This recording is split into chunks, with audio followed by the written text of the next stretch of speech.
Automobile.fr vous propose, comme chaque vendredi, et à 19h maintenant, car c'est l'heure d'hiver, vous le savez, sur Maxi Martinique, la bande AJM et ses expertes et ses experts automoto de Martinique. On peut s'applaudir, s'il vous plaît. Merci beaucoup.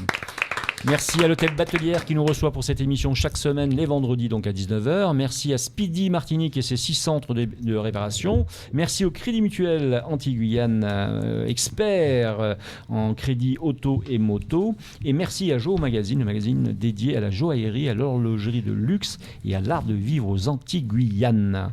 Pas mal, hein, quand même, comme magazine. Ah, très beau magazine. Et il sort au mois de novembre. Donc, oui, on a hâte de pouvoir le feuilleter avec vous.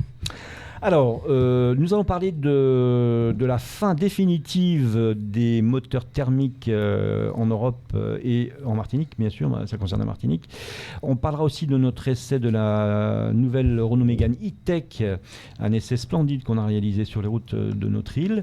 Ensuite, Mélodie Mussig recevra Océane Provost, directrice marketing du premier garage de réparation automobile féministe et pro-LGBT. Nous verrons quel message fait passer à notre société ce type d'initiative et est-ce la résultante d'un machisme ringard, ultra présent en Martinique et aux Antilles. Ah, c'est un peu provocateur ce que je dis, mais c'était volontaire de vous poser la question. Non, je cherche à poser les bonnes questions et surtout à avoir les bonnes réponses. Enfin, nous recevrons donc Christelle Katiachou, naturopathe, nouvelle chroniqueuse. La semaine dernière, elle nous a fait une super chronique sur le sommeil, dans la bande AJM, donc, et qui recevra, donc, alors c'était ça l'invité suspense, l'invité, comment Mystère. dire Comment Mystère. Surprise. Quelqu'un absolument inconnu du grand public, on peut le dire. Elle recevra Rodrigue. Bonsoir Rodrigue. Bonsoir à la bande AJM. Bonsoir à tous. Rien qu'à la voix, on sait Quelle qui voix. c'est. Quelle voix. Bonsoir. Il est à sa place. Alors on verra pour quelle raison Christelle a invité Rodrigue tout à l'heure, hein, si tu es d'accord. Oui. Tu vas nous expliquer. Oui. Mais en attendant, on va quand même utiliser ton invité parce qu'on a 2-3 questions à lui poser sur des sujets qu'il connaît quand même un petit peu, puisque comme il nous l'a précisé en off, il a aussi un jour dans une autre vie vendu des voitures. Je ne sais pas si c'est dans une autre vie, dans la même vie. Dans la même vie. Il y a eu un passage où pendant une année j'ai fait un break avec la radio et j'ai vendu. Je peux citer la marque ou pas? Oui, bien sûr. J'ai vendu Audi. Audi, ouais. D'accord. À l'époque c'était encore chez AutoGM. D'accord. Ah oui, il n'y avait pas encore la concession, effectivement. 2006, d'accord, ok. Ça a duré un an et puis je suis revenu à mes premières amours. Et aux premières amours, effectivement. Et justement, la question que je vais te poser, la radio, tu l'as découverte comment, toi? Alors là, totalement par hasard, et là ça va commencer à chiffrer là.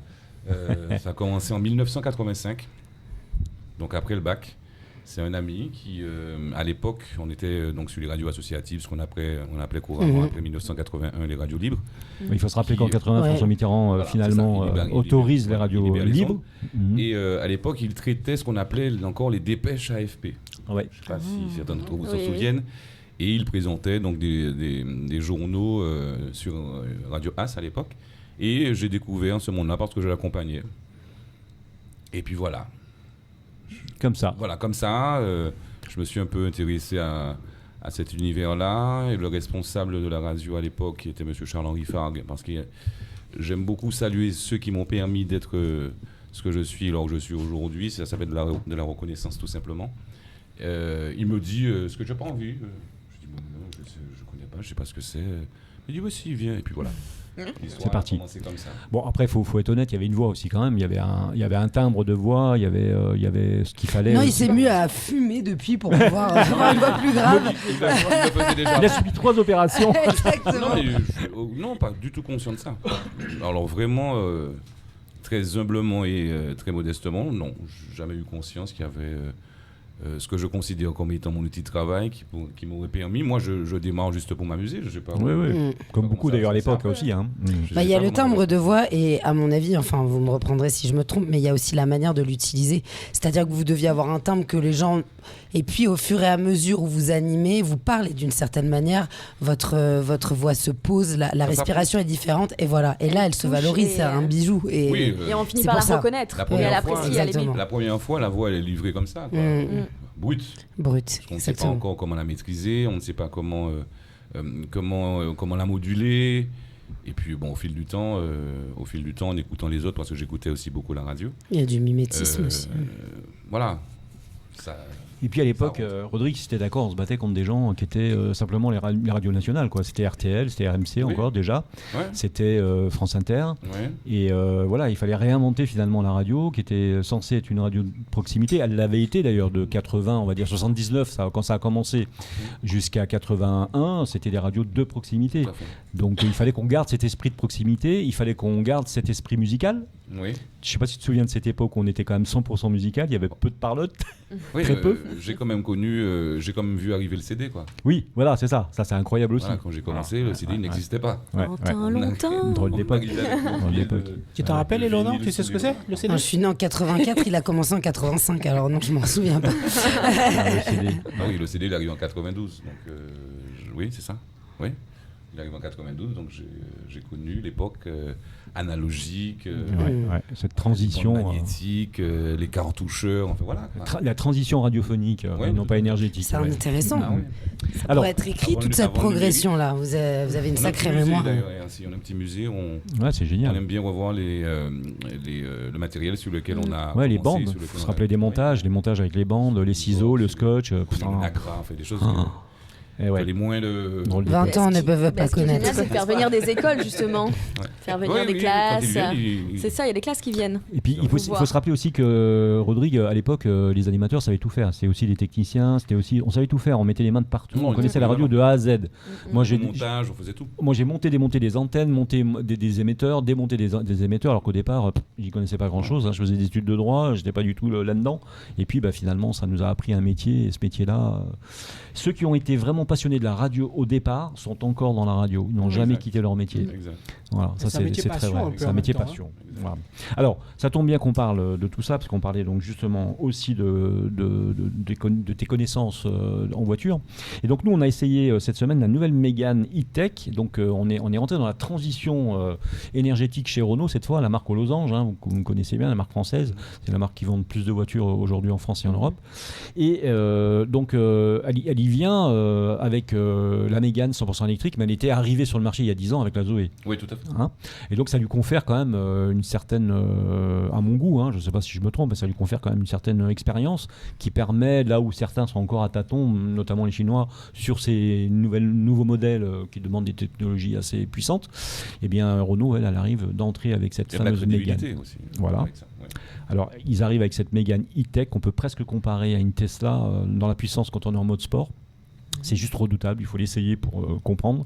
Et puis, on a un modèle là magnifique, qui est beau, qui est bien fait, avec un tissu cuir, avec des surpiqûres magnifiques. J'aimerais bien l'essayer. Ça donne envie.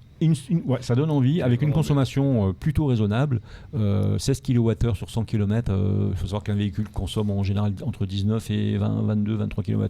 Donc c'est une voiture, encore une fois, en termes de consommation qui est raisonnable. Et on a été charmé par l'essai. D'ailleurs, sur YouTube, on est à 5000 vues, ça fait 3 jours. Donc ça veut dire que les gens s'y intéressent et s'intéressent au 100% électrique. Alors Rodrigue, la question que je te pose est celle-ci. Toi qui as vendu des voitures, est-ce que tu es ce genre de personnage qui passe au 100% électrique ou à l'hybride, ou qui va passer, ou qui l'a déjà fait? Déjà à l'hybride. Déjà à l'hybride. Oui, voilà. Donc sensibilisation intellectuelle, oui, spirituelle. Tout à fait. Avec l'envie de passer un jour ou l'autre au 100% électrique. Le véhicule dont tu parles, je l'ai vu, et je le trouve tout simplement magnifique. Why not? Pourquoi pas? En plus, sur les lignes, elle est sympa. Sur les lignes, elle est sympa. Oui. Ça rompt totalement avec la Mégane d'avant.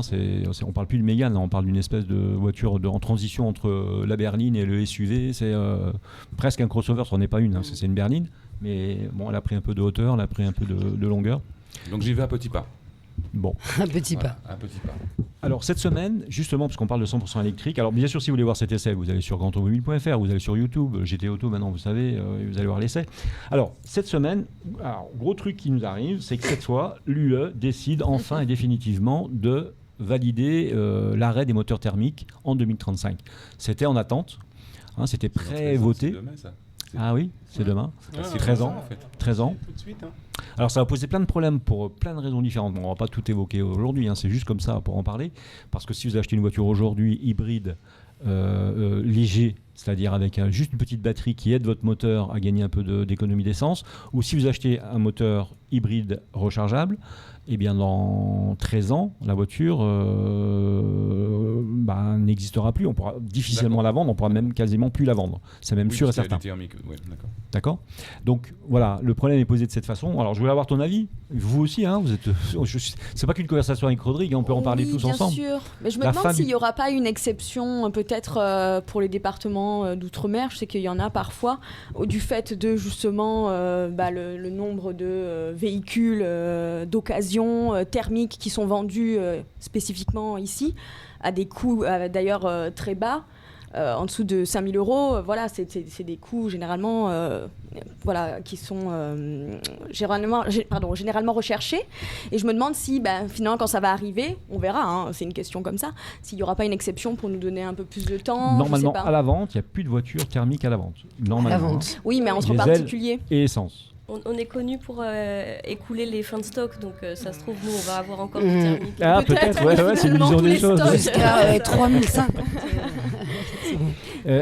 Comment, Éléonore? Oui, as-tu réfléchi à mon prénom?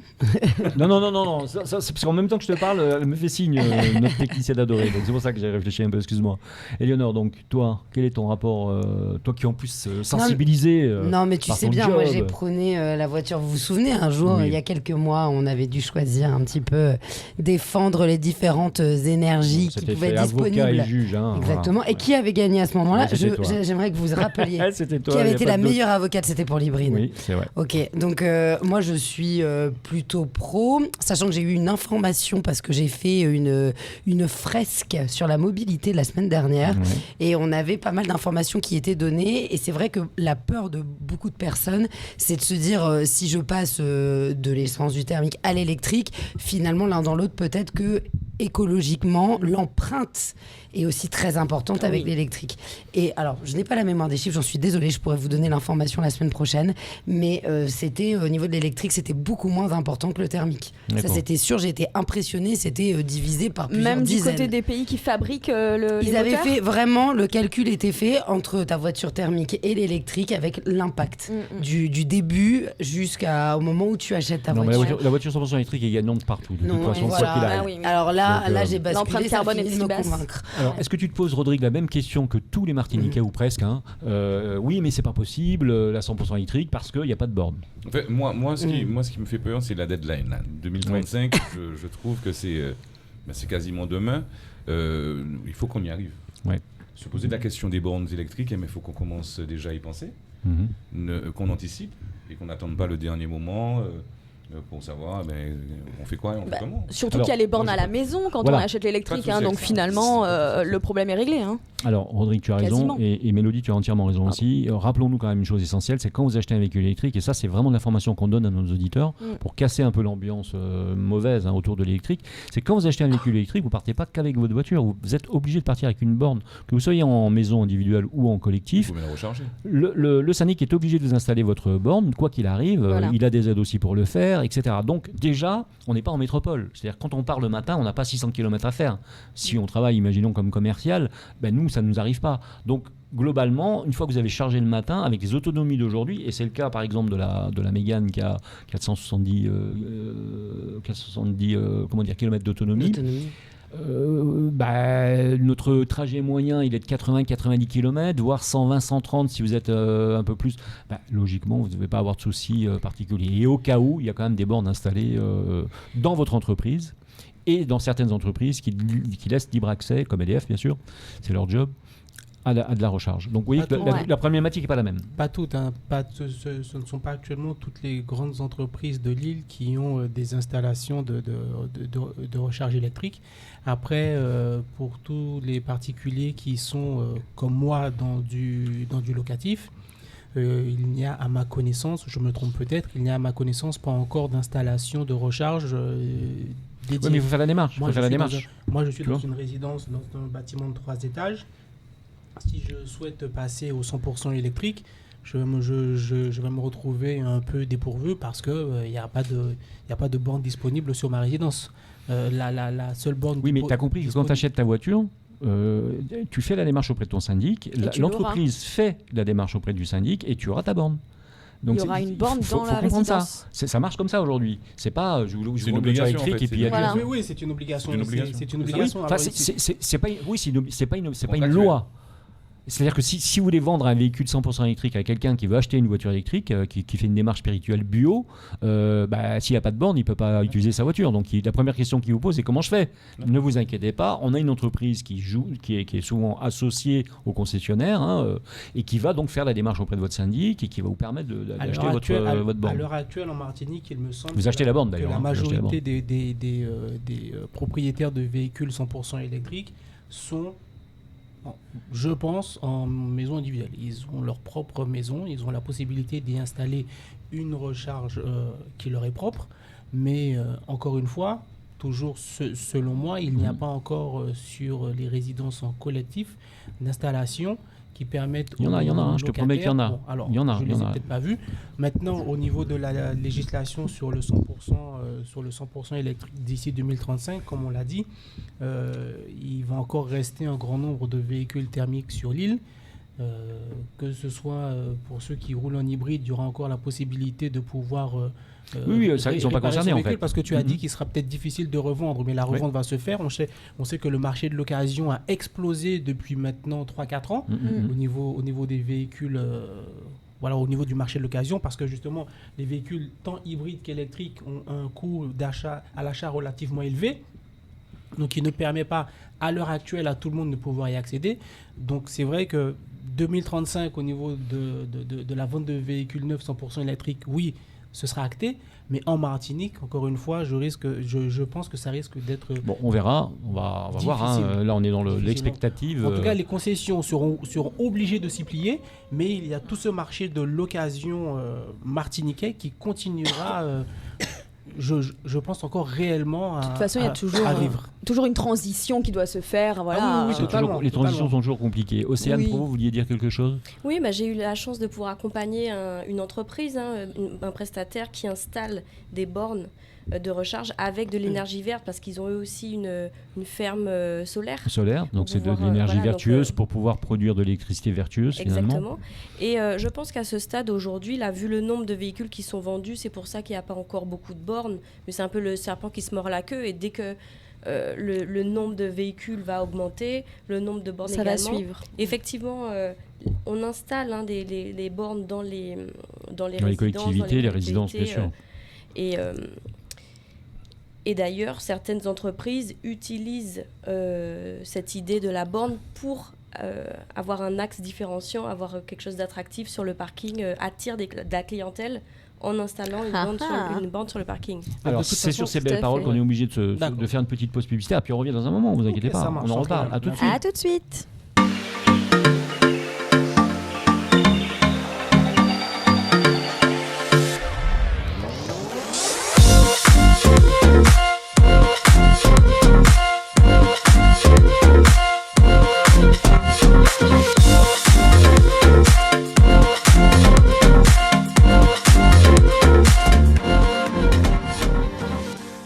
Allez, vous êtes avec grandautomobile.fr qui vous propose donc ces expertes et ces experts automoto de Martinique. On peut s'applaudir quand même, non ? Un petit peu.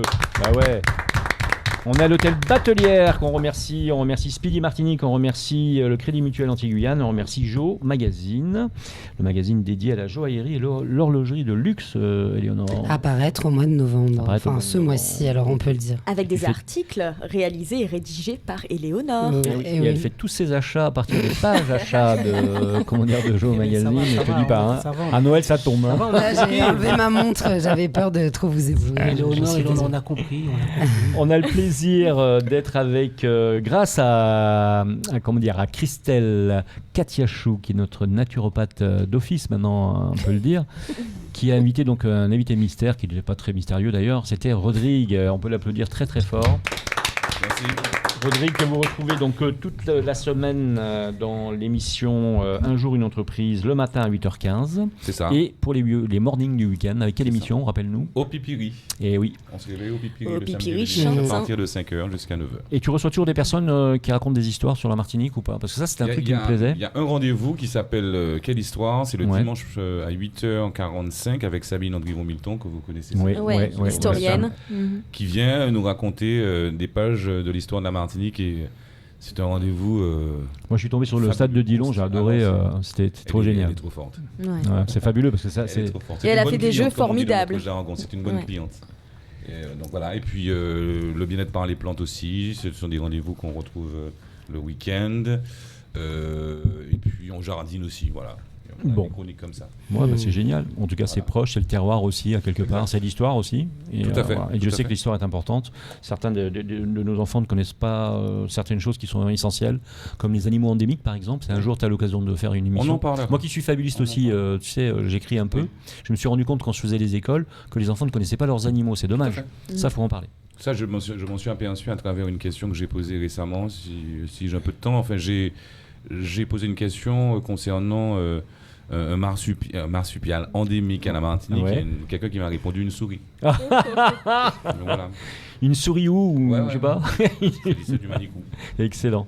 Voilà. Bon, après, le manicou, malheureusement, les enfants, moi je me suis aperçu d'une autre chose sur le manicou qui est terrible. C'est que quand j'ai posé. Alors, moi j'ai 2-3 histoires sur le manicou, évidemment. Donc, bien sûr, j'ai posé la question sur cette bestiole, qui est d'ailleurs très intéressante à étudier. Et les enfants me disaient oui, c'est l'animal qui est mort sur la route. Ils ne connaissent que mort sur la route, terrible, en fait. La référence. Et c'est très étonnant hein, quand un gamin te dit ça. Tu dis oui, c'est la bestiole qui est toujours morte, en fait. Partager le territoire avec les animaux, c'est vrai qu'entre l'homme et l'animal, c'est pas tout. Non, mais en fait, ils se figent. Moi, c'est la bête que je sauve de la route, en fait. Ils sont vraiment immobiles et on les pousse, ils attaquent parce qu'ils ne comprennent pas. J'ai failli c'est très étrange. Faire un accident pour ça. Ouais. On change de paradigme, on va dire, d'accord. Et on revient sur bien sûr l'idée qu'ont eu ces jeunes femmes que je trouve assez géniale. Donc Mélodie Musique reçoit donc Océane Provost, directrice marketing du premier garage de réparation automobile féministe. Quand j'ai vu ce mot, j'ai un peu... C'est formidable, vraiment. Alors oui, Jean-Marc, effectivement, donc Océane Provost est là pour nous parler de cette formidable initiative, toute première en Martinique. Alors, quelques mots rapidement au sujet de la place des femmes dans ces filières dites techniques en France. Selon les données 2015-2016 du ministère de l'Éducation nationale, seuls 40% des étudiants des filières scientifiques et technologiques sont des femmes. Et la tendance ne va guère vers plus de parité, puisque en 10 ans, d'après l'Observatoire des inégalités, le pourcentage de filles dans ces filières techniques et scientifiques n'a augmenté que de 2 points. Alors, on pourrait dire que 40%, bon, c'est pas si mal, c'est pas un si vilain pourcentage, mais en réalité, là où le bas blesse finalement, c'est la part des femmes qui varie énormément selon les spécialités. Il y a beaucoup de femmes qui sont surreprésentées dans la biologie finalement, effectivement, mais elles sont moins de 8% des élèves en France dans l'électrique, l'informatique ou encore le génie mécanique ou productique. Donc des raisons phares, bon, on imagine donc le poids des stéréotypes. Dès le plus jeune âge, dans la famille ou à l'école, on ne valorise pas les mêmes qualités chez les filles et les garçons. Ainsi, se créent des filières dites masculines et d'autres féminines. Et puis finalement, rapidement, les premiers effets des inégalités entre les hommes et les femmes en matière de choix d'orientation, ce profil se font sentir. Et donc, ce sont des questions de genre qui touchent notre invitée du jour, Océane Provost, directrice marketing du Drive Club. Ce garage donc, qui se veut féministe, situé au Vauclin, et avec à sa tête Nakit Chadem, que l'on salue. Elle n'a pas pu être là avec nous ce soir, mais c'est elle la directrice. Et donc Nakitcha reprend en fait le garage d'automobile traditionnel de son père. Et donc elle a fait appel à vous, Océane, en tant que consultante marketing, pour trouver finalement un nouveau concept novateur. Et vous avez choisi celui-ci, un garage féministe. Alors 2 questions en une, Océane. Pourquoi avoir choisi cette idée? Et ensuite, en quoi il est féministe, ce garage? Bonsoir à tous. Bonsoir. Bonsoir. c'est drôle parce qu'elle est vraiment venue me voir en disant bon, je reprends un garage, qu'est-ce qu'on fait? Et je lui ai répondu du tac au tac. Pourtant, c'est pas une envie que j'avais spécialement, mais ça m'a paru hyper évident. J'aime bien, c'est vrai que ça fait 7 ans maintenant que j'accompagne des entreprises dans leur stratégie de tous les secteurs et de toute taille, et j'aime bien mélanger un peu les univers, transposer des façons de consommer dans les secteurs et tout.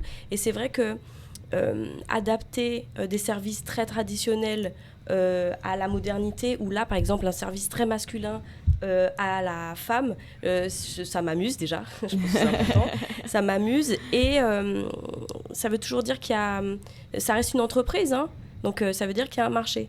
Et d'ailleurs, je rebondis parce que j'ai remarqué, on a parlé de nous sur RCI là il y a 2 semaines, et là, dans ta présentation, Mélodie aussi, le mot qui est utilisé, c'est initiative, comme si c'était une asso ou une démarche caritative.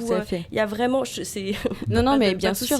Ça vient même, en fait, naturellement de dire « Ah, c'est une gentille initiative de 2 jeunes femmes. » Non, c'est une entreprise. Non, mais ce qu'on voudrait comprendre, c'est quelle est l'opération de marketing, on comprend. Le pourquoi. Voilà, on voudrait comprendre le fond du problème. Est-ce que ça reflète un problème sociétal ? Est-ce que les femmes ont réellement un problème en allant dans un garage tenu généralement par des hommes? En sachant, excuse-moi, juste une chose, c'est que oui, ok, il y a une sélection naturelle qui s'est opérée dans certains types de métiers, parce qu'il faut se rappeler quand même, Rodrigue, tu as connu peut-être l'époque des mobylettes, ou de la réparation de nos premières voitures, quand tu as mis les mains dans le cambouis pendant 2 heures, je veux dire, franchement, tu n'as pas envie d'y retourner, même quand tu es un mec, hein, sauf si c'est ton métier. Là, c'est une passion, c'est autre chose. Donc je veux dire, voilà, quel est le fond finalement, quel est le message en fait, quelle est l'idée? D'abord, est-ce que vous allez recevoir des mecs aussi? Je veux dire, il y a plein de questions à vous poser. Il y a plein de questions, j'imagine.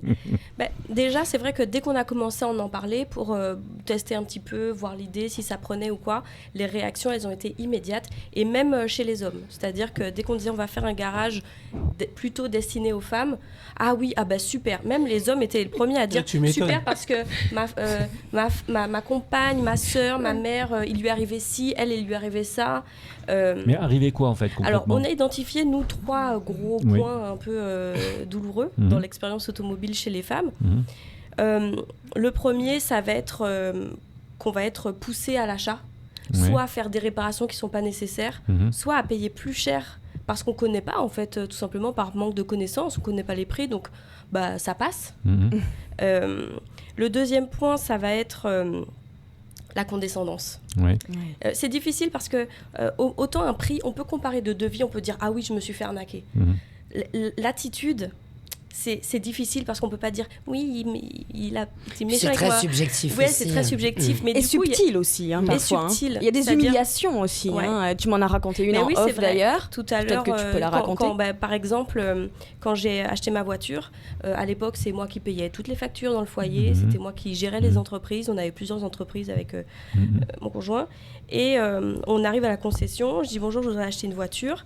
Et on m'a pas regardé, quoi. On m'a pas regardé. On s'est adressé à mon conjoint. Alors qu'est-ce que vous cherchez comme type? Et lui, il a tout de suite dit attendez, c'est elle la boss, celle qui paye, celle qui sait, moi. Et ça m'avait... je m'en souviens, ça m'a marqué parce que, effectivement, c'était moi qui avais le pouvoir dans le couple à ce moment-là. Et on m'a... éjecté un peu. Nié. Personne, c'est pas une question de pouvoir, personne doit être nié ou éjecté, mais ça m'avait blessé un peu. Et des histoires comme ça, j'en ai. Mais est-ce que ça n'aurait pas pu s'arranger, par exemple, simplement en parlant avec le vendeur en question, parce que je suppose que c'est un vendeur, que parfois la conversation arrange beaucoup de choses. C'est vrai qu'on est quand même une société un peu... Rodrigue, je sais pas comment t'expliquer, on est une société où... Le comportement du départ, Jean-Marc, je suis désolé, il est pas bon. Non, il est pas bon.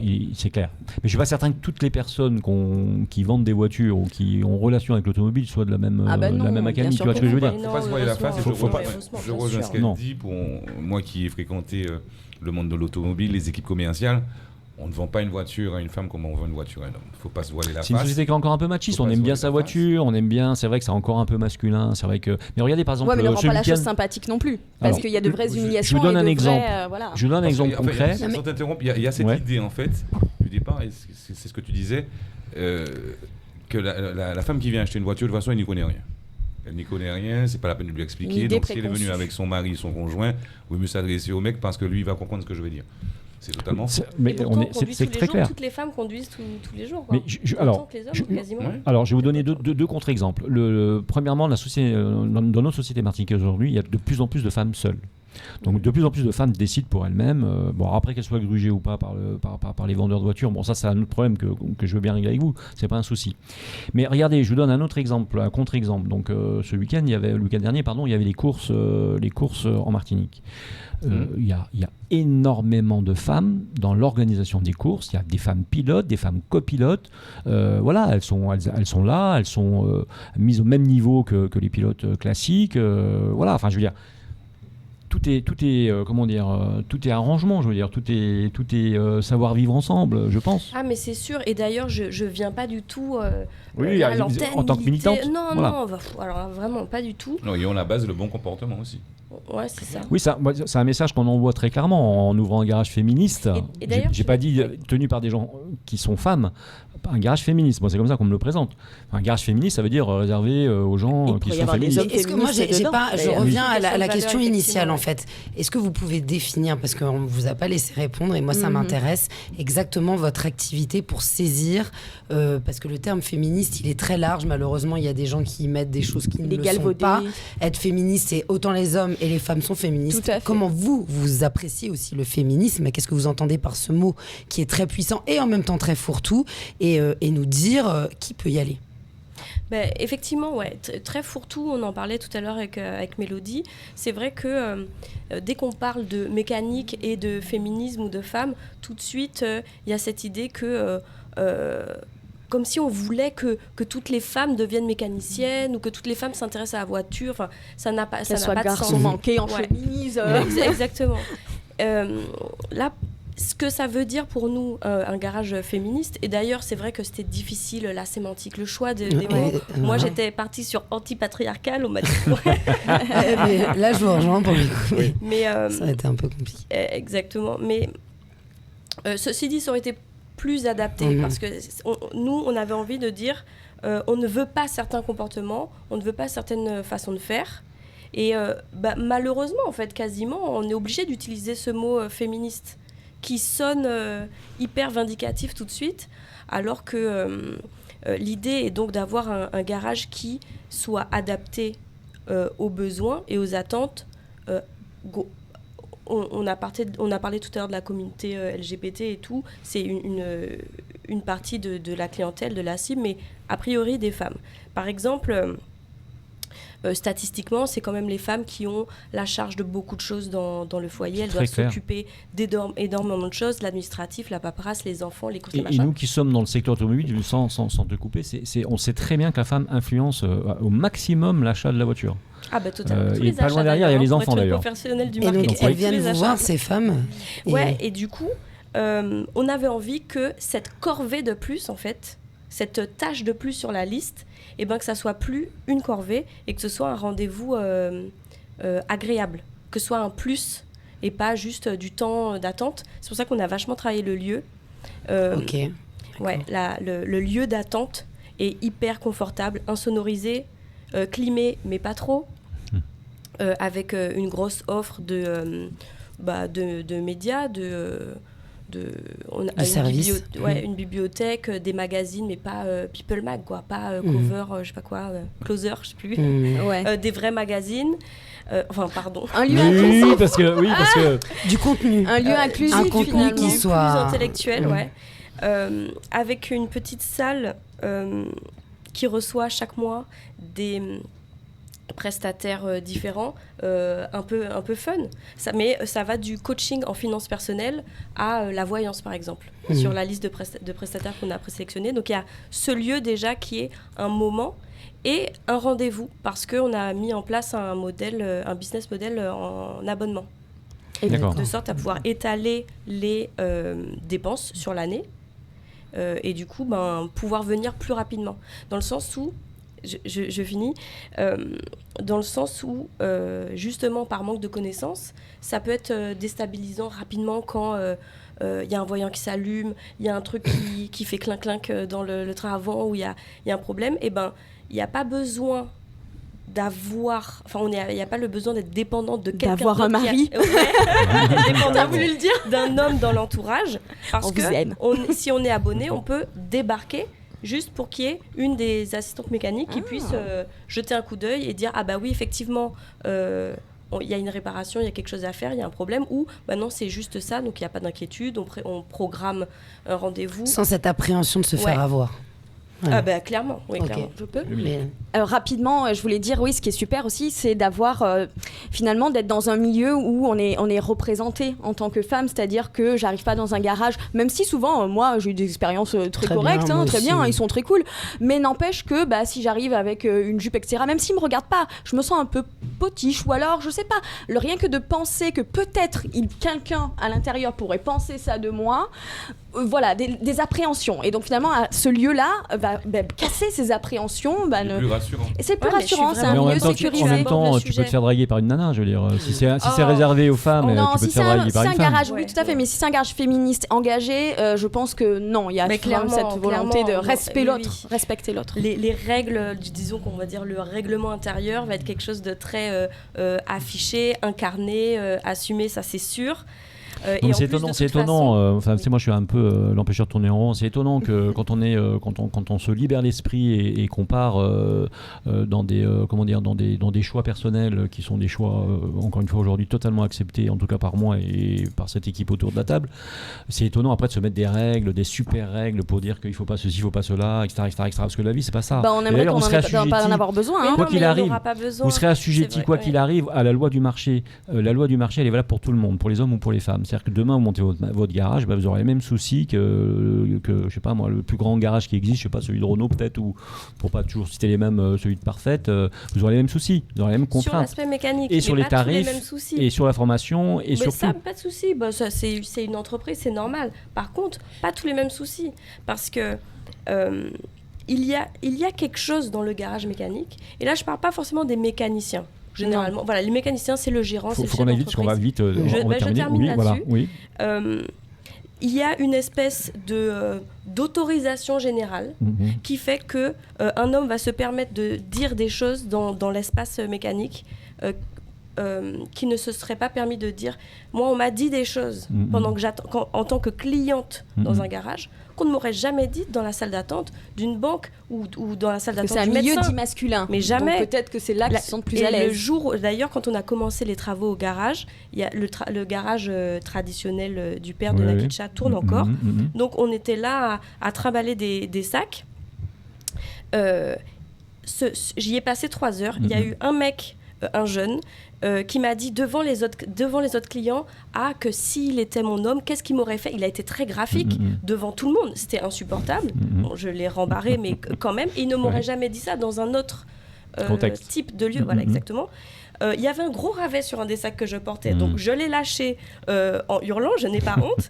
Et il y a un des clients, pareil, qui m'a dit ah, mais si tu as, pauvre petite chose, si tu as peur d'un ravet, si tu es faible comme ça, tu as besoin d'un homme dans ta vie pour te protéger, parce que si déjà ça te fait peur, comment tu vas faire? Donc ça m'a énervé parce que je connais plein d'hommes. Enfin, bref, on va même pas. Ensuite, on est allé à la déchetterie. J'ai balancé un sac de vieilles plaquettes dans le bac. Et le mec de la déchetterie m'a dit attention, ne te fatigue pas trop parce qu'il faut quand même faire à manger ce soir. C'est pas Mais possible. c'est vrai, et Mais t'as je une jure. collection là. Et ce jour-là, je me suis dit, là, c'est l'univers qui me dit tu te lances sur le Si bon c'est- projet. non, mais- Politique, en politique. Non, mais Franchement- qui me confirmait que le projet était allé Bon. Ah oui, il y avait du sens. L'initiative est géniale et franchement, on vous souhaite longue vie. Il n'y a pas de doute, hein, je veux dire. Donc Là-dessus, c'est bon, le Drive après, Club. Hein. Après, je veux quand même ramener les choses à une certaine forme de réalité quand même. Je veux dire, aujourd'hui, les vendeurs de voitures, pour pas les appeler les concessionnaires, mais même les gens qui vendent de l'occasion, etc., font des efforts gigantissimes pour l'accueil client. Aujourd'hui, il y a des véritables cercles de qualité, on va dire, même je parle des Oui. années 70, mais c'est un peu ça, qui sont mis en place pour justement que le comportement évolue. Mais ça peut venir des change. clients, ça peut venir Oui, pas puis de là- l'équipe, mais Alors, ça vient des après, ça peut clients, parce venir que des le lieu finalement s'y prête C'est peut-être ça. à des comportements Non, et et puis des là, j'ai dérives. parlé Bon, on est, de ma mauvaise expérience et pas des Oui. 9 autres qui étaient géniales. Bon. Voilà, il n'y a pas de souci Voilà, là-dessus. Ouais, bien sûr, bien sûr. et puis de toute façon, ce rapport à l'homme en tant que femme, moi je l'ai déjà utilisé à à bon escient. C'est-à-dire qu'il y a des endroits où j'ai l'impression d'être traitée comme une princesse parce que je suis une femme. Alors vous allez me dire c'est positif, mais comment ça se fait que j'ai le droit de mon petit café, j'ai 4-5 vendeurs qui sont autour de moi, alors que si c'était réel... Non mais faut le dire, il y a du négatif, mais il y a du positif, mais pour moi le positif peut être aussi vu comme négatif étant donné que c'est un manque d'égalité entre les hommes et les femmes. Pourquoi j'aurais plus d'avantages? Parce qu'il y a un aspect séduction dedans et ça c'est inégalitaire. Bon, c'est un problème de société, sociétal véritablement. Il faudra faire une émission de 2 heures pour pouvoir en parler. Clair. En tout cas, l'initiative, à mon avis, est très très bonne et je pense que ça va convaincre un paquet de nanas qui sont dans le même cas que vous, c'est-à-dire qui sont gênées par une certaine attitude, on va dire. En même temps, qui est une attitude qui est, comment dire, en Martinique, on parle mais encore. j'ai En métropole, si vous voulez, je vais vous donner un exemple. On va faire une coupure, on est obligé pour la pub. Ouais. Mais en métropole, si vous voulez, on n'a pas déjà rien que la métropole, c'est la France. On est en France. Vous n'avez pas la même relation avec les femmes qu'ici. C'est vrai que moi je vous le dis très clairement comme je le pense. Ici vous pouvez dire à une femme oui je te trouve charmante, tu es très belle, etc. Avec toutes les règles de respect bien sûr. On parle pas des machins comme ça. Mais si vous faites ça en France, déjà vous pouvez plus parler en France comme ça. C'est fini. Déjà la bonne femme elle cache son sac déjà parce qu'elle pense aller piquer son portefeuille. Puis après elle part dans l'autre sens. Voilà, c'est une histoire je veux dire il y a à discuter sur le sujet. On fait une pause pub. À tout de suite. Merci d'être venu en tout cas. On redonne un peu d'informations. Donc Océane Provost, directrice marketing du premier garage d'opération automobile féministe et pro-LGBT. Le Drive Club. Situé au Vauclin. Et avant de partir, il faut que je dise une dernière chose quand même. Vite, qu'on n'a pas encore notre chef d'atelier. Ah oui, vous cherchez, donc vous êtes en plein recrutement. On recrute, on cherche à tout prix. Donc là, les auditeurs... Non, tu veux pas bosser pour Mais si elles acceptent un homme parmi l'équipe... Non, on cherche une femme. Bien Mais faites passer le message. Tu m'as cherché des problèmes. Les auditeurs d'une émission automobile, on fait la pause faire passer le message. Merci en tout cas d'être venu, franchement, et bon courage. On ira vous voir. Yes.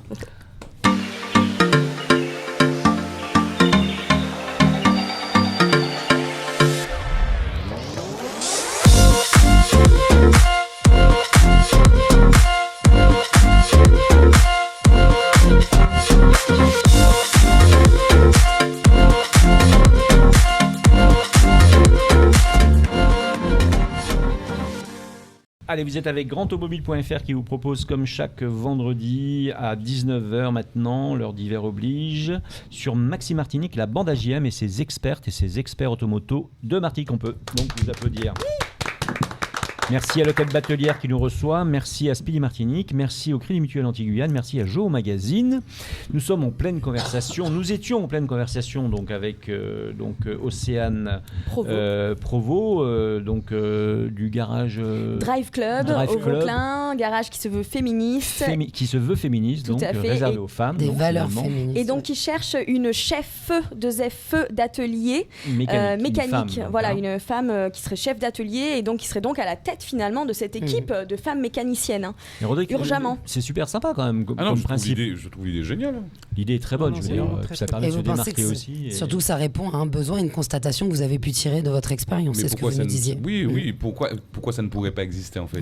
Non, ça d'accord, on est d'accord. Et j'ai bien aimé ce qu'elle disait tout à l'heure, Océane, c'est ça? C'est ça. Oui. Ce n'est pas une initiative. Non, c'est pas une initiative, c'est une entreprise. Donc voilà. Why not? Why not? Moi, tout à fait, on est bien d'accord. Ça ne me dérange pas. Bon, on a gratté un peu parce qu'il fallait quand même voir ce qu'elle avait. Il est taquin, lui. Moi, je suis un peu taquin parce que je voulais savoir un petit peu ce qu'elle. Voilà, bon, on est encore une fois dans une société qui est vraiment charmante et que voilà, on a un savoir-vivre ensemble. C'est rassurant après, parce que donc moi, j'hésiterai pas à reprendre les coordonnées pour y aller. Donc je sais comment ça se passe. Il n'y a pas si longtemps que ça, j'ai acheté une voiture. Juste pour changer un pneu, j'ai changé les 4 pneus. J'ai été très crédule et je me suis fait avoir. Donc, après, ça peut être, on peut y aller juste aussi, même si on n'a pas eu de mauvaise expérience, mais pour soutenir ces femmes mécaniciennes qui sont finalement... Mais en y allant, c'est un soutien, sachant déjà... C'est un soutien. Sauf qu'un d'aucuns aurait pu dire à Christelle, la prochaine fois, vas-y avec un mec.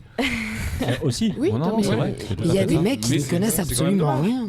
Il y en a qui, oui. Ah oui, d'accord. Non, mais moi, je ne fais pas confiance à mes potes, je fais confiance à moi-même. Sauf à Jimmy. Et à Thierry. Et à Thierry, parce que c'est vrai qu'il a fait 2-3 réparations quand même.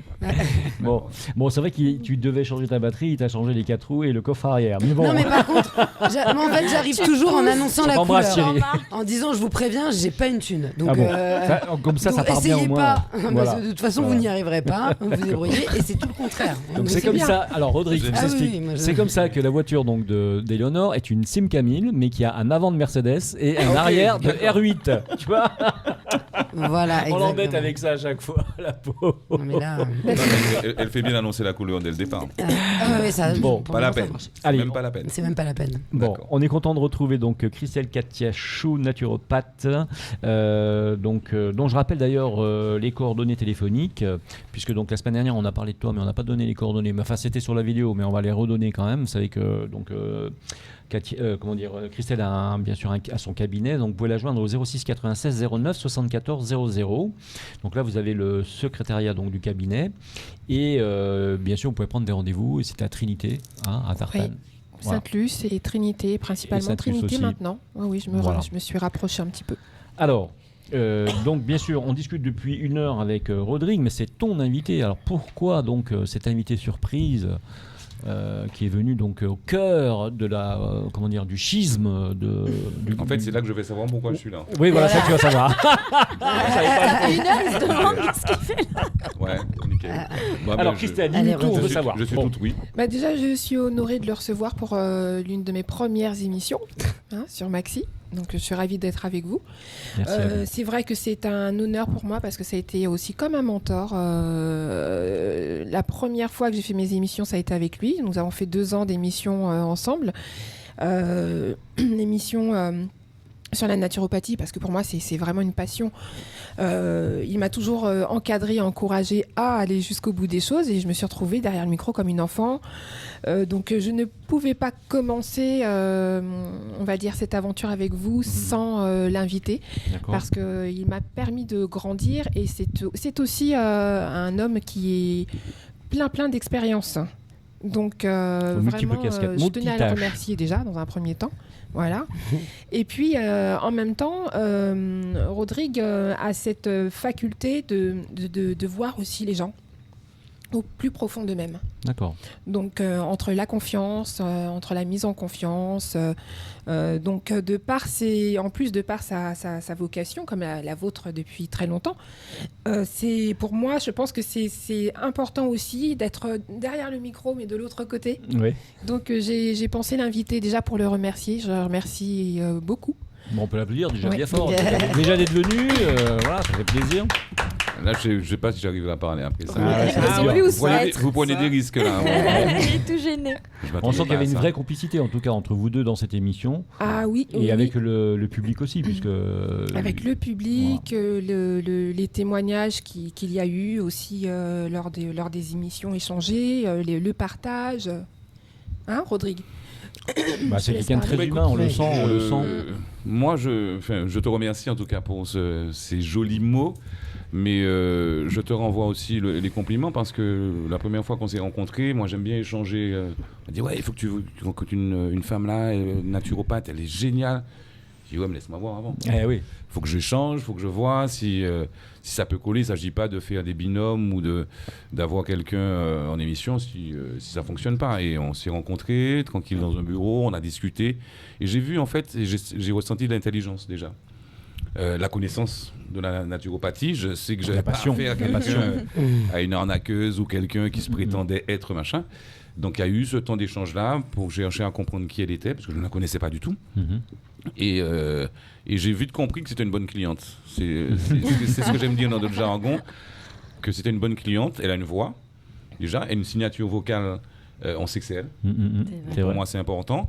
On savait qu'elle était à l'antenne, même si je ne disais pas Christelle Catiachou, on savait que c'était elle, avec sa signature vocale. Et puis, c'est cette intelligence, voilà. Et puis, c'est quelqu'un de sensible et de tellement gentil, voilà, je résiste. Non. Je résiste pas, voilà. Sa fameuse capacité à scanneriser, le mot n'existe pas, mais toujours bluffé avec ce truc. Elle te tient la main en public. En public, j'entends. Non, mais là, moi, je l'ai dit faire comme ça parce que j'étais en formation, moi, avec elle. Au téléphone, nous, c'était au téléphone. Et je étais toujours bluffé. Ah oui, madame, Boum.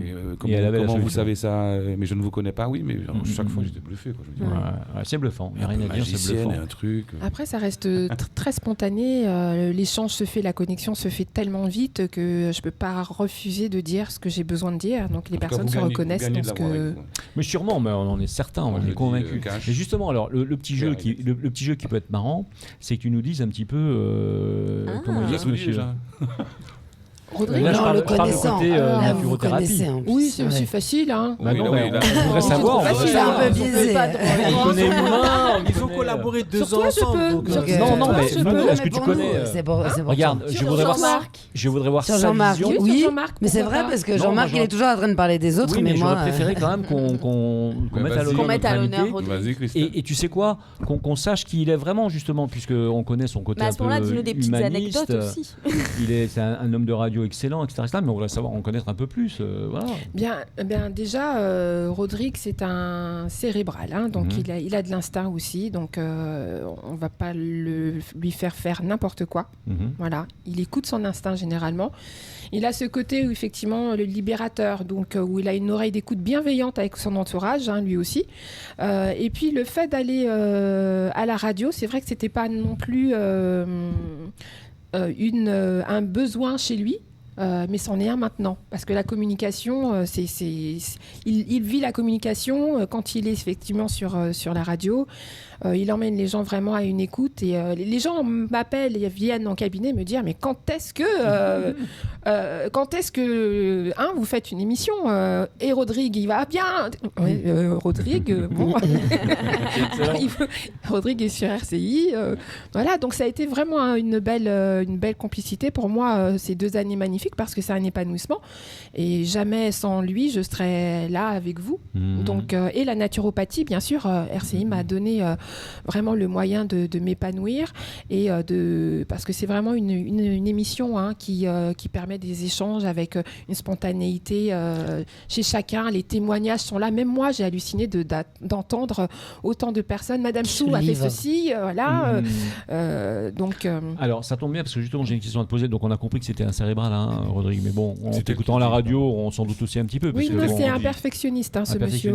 Il est très un perfectionniste, mais avec le temps, effectivement, donc il a su s'assagir. Hein, moi, je me trompe pas? Oui. Voilà. Oui. Alors, Christelle, on revient à la naturopathie. Comment ça marche? Quel est le principe? Naturopathie, donc... Là, on t'a vu, excuse-moi, je te coupe encore un petit moment, mais là, on t'a vu effectivement scannériser. Moi, j'aime bien ce mot parce que tu traverses les gens et Il y en a un que j'aimerais bien scanner, j'ai des choses à lui dire, mais c'est Jimmy. Il est un peu fatigué, Jimmy. Pourquoi moi? Qu'est-ce que j'ai fait? Parce que... Alors, accroche-toi, mon gars. Comme ça. Qu'est-ce que c'est pas une punition? Attends, c'est pas une punition de Jimmy. C'est un bon, alors, c'est vraiment de partage. Christelle, on laisse ma question de côté, on la reverra après. Jimmy, c'est un peu... Alors, on va attendez, plus personne n'entend. Jimmy, c'est un pain doux. Un pain doux? Ah bah oui, bien sûr, c'est du pain perdu. Un pain doux, il a du mal à dire non à son entourage. Avec le temps, effectivement, la sagesse, il a acquis un petit peu plus de présence physique, mais ce qui n'empêche pas que c'est un voyageur. C'est quelqu'un vraiment qui a cette gentillesse franche et qui ne sait que dire oui, jusqu'à ce qu'on puisse... tu veux bien retirer la main un petit peu? Voilà, merci. Jusqu'à ce qu'on le déçoive une fois, voilà. Même après une deuxième fois, il va redonner une chance. Hein, et puis finalement, pas forcément la même confiance, mais il va... au fur et à mesure s'éloigner sans forcément qu'on le voit s'éloigner. Voilà, c'est pas un conflictuel. Voilà, tout à fait. Voilà. Moi, ça correspond quand même pas mal. Ça va. Ça va. Là, en fait, maintenant, tu n'as plus de vêtements, tu n'as plus rien. T'es beau, Tony, quand même. C'est aussi une multifonction. Hein. Jimmy, on ne se connaît pas, mais tu as des aptitudes à faire beaucoup de choses. Tu es très manuel, si je ne me trompe pas. C'est bon, ça va toujours bien? Ça va toujours bien. Bon, est-ce qu'on peut aborder maintenant sa vie sexuelle? Oh là. Je me disais, ça faisait longtemps. Moi, oui. Ça faisait un mois. Je me disais, il est un peu trop sage. Je vais pas lui poser la question. Je me suis dit, il n'a pas encore déraillé. Il a pas demandé ça à sa femme. D'accord. Chérie, si tu nous entends. Je voulais juste porter une Il n'est précision. pas consentant. Ça a été un peu le sujet de nos échanges. Quand moi j'ai accepté de travailler avec Christelle, elle peut le confirmer, ça s'est fait dans le respect, c'était pas du tout un plan de drague. Parce que bon, bien sûr, pourrait penser, oui, tout à fait, oui, il lui a dit oui parce que ouais, machin, enfin bref, voilà. Je n'ai jamais entendu de retour comme ça, déjà. Non, mais comme quoi, les relations respectueuses entre un homme et une femme, ça existe. Hein, on n'est pas obligé d'avoir derrière une arrière-pensée. On est d'accord. Pour certains, ça n'existe pas. Exactement. Donc voilà. Malheureusement. C'est pour ça que tout à l'heure, j'étais un peu... C'est bon, on a fini avec moi là, c'est bon.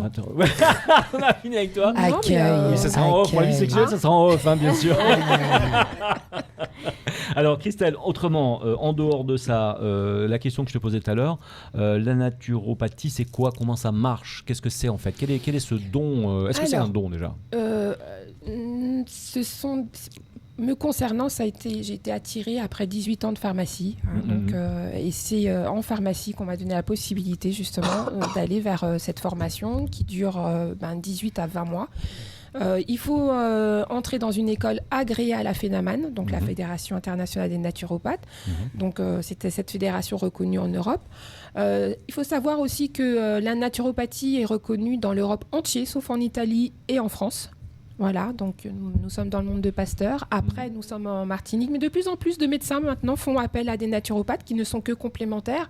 On ne peut pas remplacer ni avoir le droit de substituer une ordonnance. On ne peut qu'accompagner la personne. Et puis, la formation nous permet d'accéder quand même à un niveau 2 années de médecine et ensuite de s'orienter vers le causalisme. Le causalisme, d'accord. Voilà. Donc le causalisme... on est tous semblables, mais tous uniques. Les causes peuvent provoquer, justement, donc en allopathie, les symptômes, mais en naturopathie, ce sont des appels de phare du corps. Donc toutes les techniques, après, nous sont abordées, nous sommes formés pour utiliser autant de techniques parce qu'il y a autant de mondes différents. Alors, qu'est-ce qu'on soigne avec la naturopathie? Qu'est-ce qu'on guérit? Qu'est-ce qu'on guérit, pardon. Oui, voilà. On cherche la guérison, il y a surtout beaucoup de prévention. D'accord, beaucoup de prévention.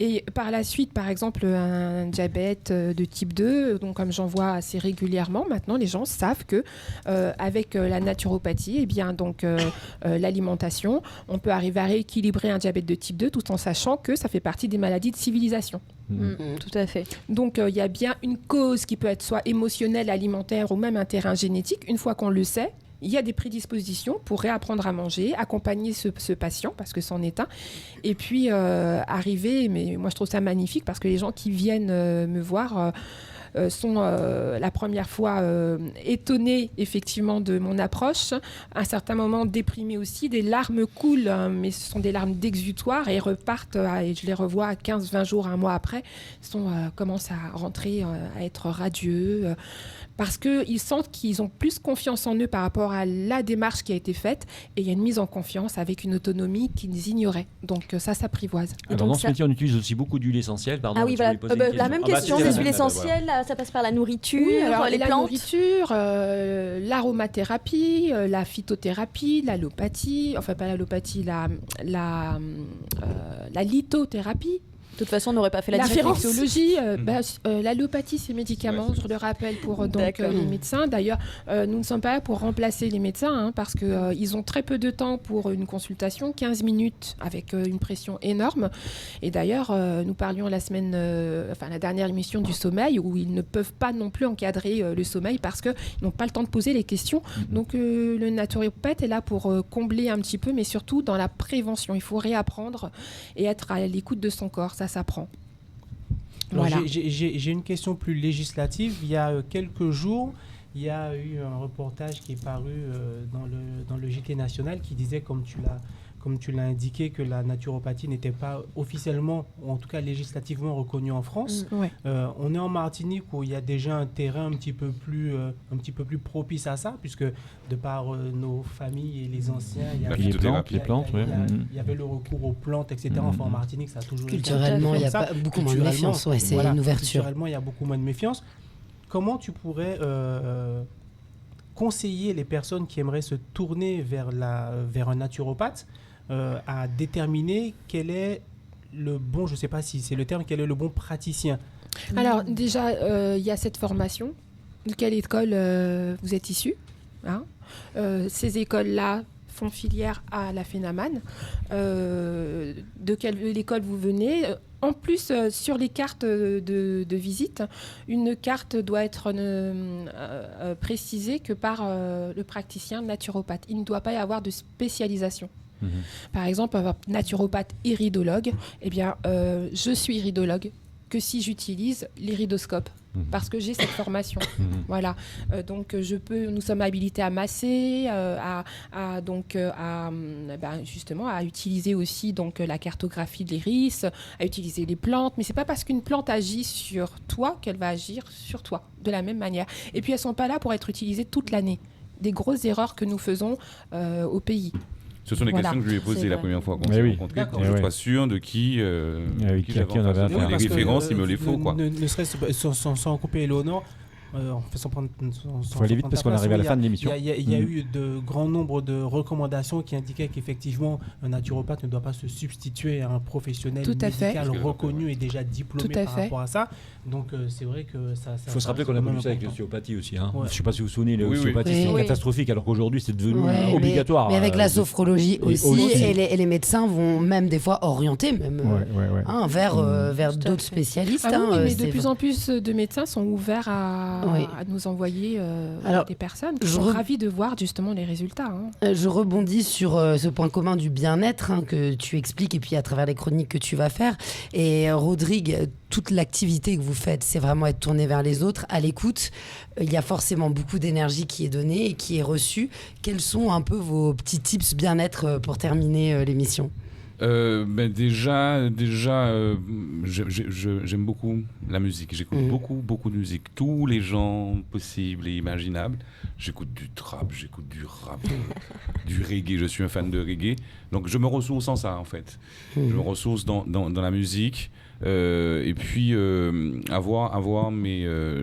quand je sors d'une émission, il faut que j'ai mon temps de pause. Quoi. Il faut que j'arrive à switcher, en fait.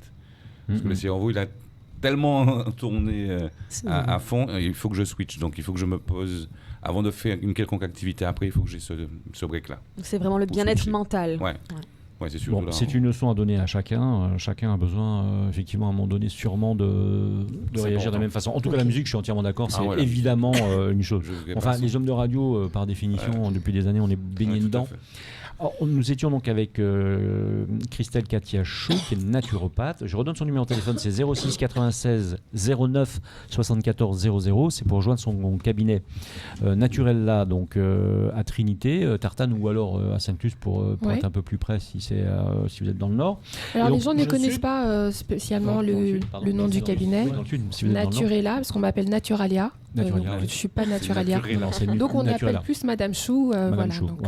Alors, sachez que de toute façon, ne vous inquiétez pas, toutes les semaines, tu viendras avec ta chronique et tu parleras donc de ton métier et tu donneras des conseils donc toutes les semaines.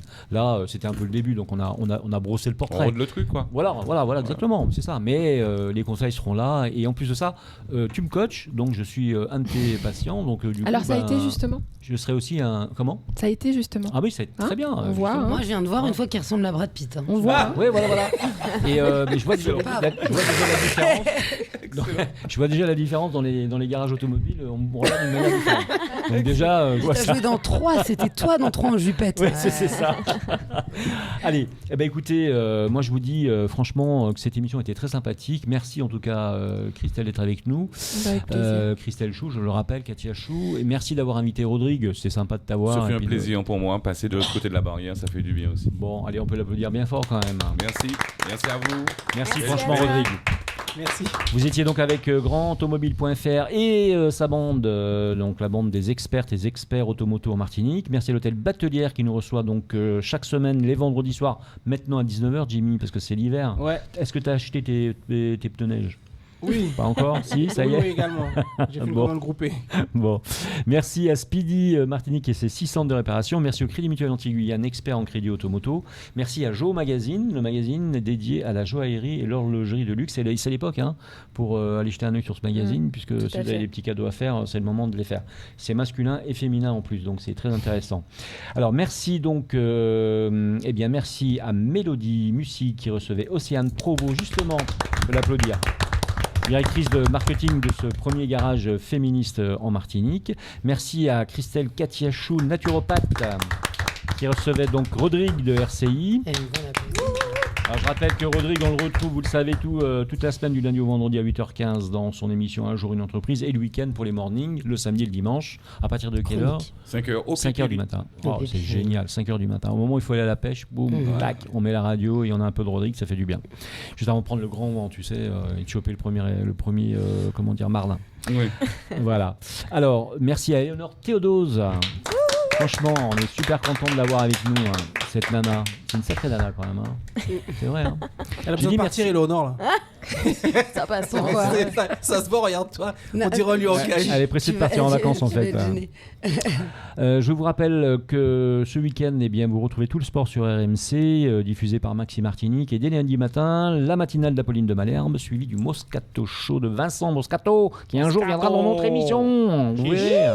Ça sera super. Merci encore à vous tous. Merci à Jean-Marc Rochelle, à JM de la bande AGM quand même. Bravo. Sans lui, rien ne serait possible, évidemment. N'est-ce pas ?